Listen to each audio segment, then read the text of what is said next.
is there like a tip to kind of get started? Because there's a lot we're talking about here, right? You Yeah. got to look for mold, you got to take care of EMFs, look at all the VOCs, the air quality or water quality. Like this can become overwhelming. A home itself, upkeep. I know, a lot of people are just like, it's a constant job and I can't even get to the next project because I have so much going on.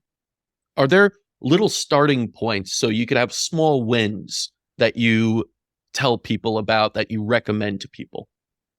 Sure. I think one of the biggest things you can do right away is implement a no shoes rule in your house. There's Mm, so many nasty things that we walk through out in public. Think about when you go fill up your car with gas and the oils, and then you go in the public bathroom and there's E. coli and harsh cleaning supplies. Then you go through the park and there's pesticides and herbicides. Well, all of that is collecting on your shoes.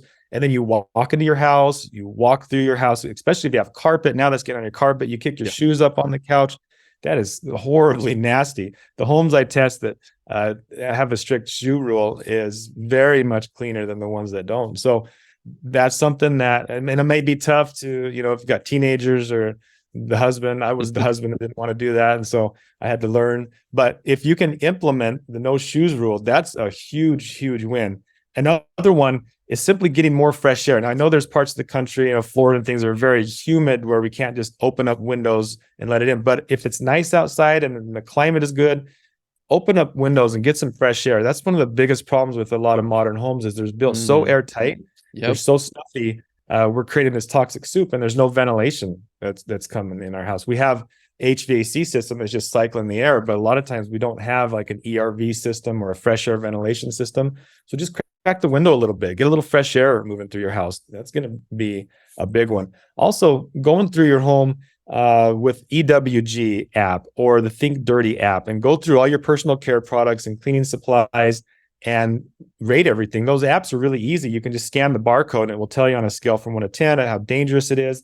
We went through, we said, okay, everything that's a 3 and higher, we're going to get rid of. And we did this about 7 years ago and went through our whole house. And we came up with like 2 full garbage bags full of stuff that was considered toxic and dangerous to our health. And so we just got rid of that out of the house and then replaced it with more natural things. And it doesn't take a whole lot to clean your house. Honestly, a little vinegar with water, with a little lemon essential oil will clean a lot of your surfaces. You don't need a lot of these harsh chemicals. Switching out your laundry detergent with natural stuff because your clothes are right next to your body, your sheets. If it has harsh chemicals in it, that's leaching right into your body. So really going through your home and just cleaning out the toxins, getting rid of the toxins. That's a big one. And then another one is power down your devices when you're not using them. If you got a printer that's sitting over in the corner that you only use it once a month for kids' homework or something, unplug that thing because you know what? It's radiating Wi-Fi throughout your house the whole time and you're not even using it. Yeah. You want to go a little bit further, you can even turn circuits off at night when you're sleeping to the sleeping area. We do that at our house, and a lot of my clients do that and notice a really big difference. Going through your kitchen and getting rid of anything with the Teflon or the nonstick coating that's got the PFOAs, the forever chemicals in it, getting rid of the plastics, start switching things over to glass and stainless steel and wood. That's going to make a big impact. I mean, if you could do those things right there, that's really big. And also filter your water. You shouldn't be drinking tap water these days. It's my biggest pet peeve. It's like I don't understand how restaurants still do it. Like filters are so simple and easy to have and to offer tap water, and people like stick up for it. They're like, "Oh, tap water's fine. Stop being so fancy." It's like, no, it's not. Like contaminated. It's horrible. There's so much nasty stuff in it. And get a couple air filters too. I always say, like, what are your favorite there? Jasper. Jasper is really, really good air filter. It checks all the boxes off. Plus, they look great. I have one in every single room in my house, just because I believe for me, when I talk about the foundations, the basic level is clean air, clean water, clean food, and clean thoughts. Yep. If you can do those 4 things, that's the foundation. Like, you've got to do those things first before you even look at anything else. But unfortunately, a lot of people aren't. Those 4 things, if you really think about it and analyze it, that's really takes some effort. But that shouldn't be that way. That should be the foundation for everybody. Yeah.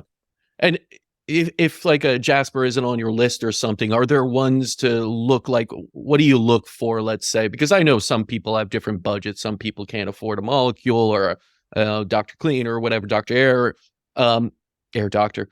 Like, what are the things you should probably look for if you want to purchase something to purify the air? If you're on a budget, go down to Home Depot and pick up one of those box fans for $35, and then pick up an air filter and some duct tape and tape it to the back and run that thing. It's $50, $60 and you got yourself an air filter. Yeah, like a higher MERV on the air, like on the actual filter, right? Like to get allergens out and everything, right? And like a MERV 11 filter, a 20 by 20, tape it right to the back of your box fan, and boom, there you go. And just run it, have circulating air. You'll be catching things in that, right? And that's the good thing. And ventilation is a wonderful thing, as we know this, even during things like the pandemic. Ventilation was probably the best thing we could have. That sunlight, fresh air was really the best we can do in stopping transmission in many ways. So I will say stagnant air. And like you said, unfortunately, so many of these new buildings, you can't even open a window. They're all like kind of, they're efficient because they keep the heat in, all this and but you're not able to circulate the air. So something like that, just to move in an air stagnation, in traditional Chinese medicine is death, movement is life. So I think, that's something we could do as well. If people want to get started with you, what are the first steps? I would say I have a lot of good podcasts I've done like this with you, and we have them on our website, probably 30 of them or so now. And they're just really good free information. I'm talking a lot of times with other experts that are very smart, and there's a lot of good information. And so, especially if I'm more of a budget and just want to learn, when you're at the gym or you're doing dishes or whatever, put on these podcasts and listen to them and just start learning and doing some of the basics. Next step would be just jump on a call with me. Let's do a one-on-one and let's go through your home and let's really help dial it in. There's so many things that we can do to help make changes. Our Instagram channel, we have a ton of free content, a lot of free education on there. We're always posting helpful tips. You can follow us on Instagram. Those are really the best ways right off the bat to get started.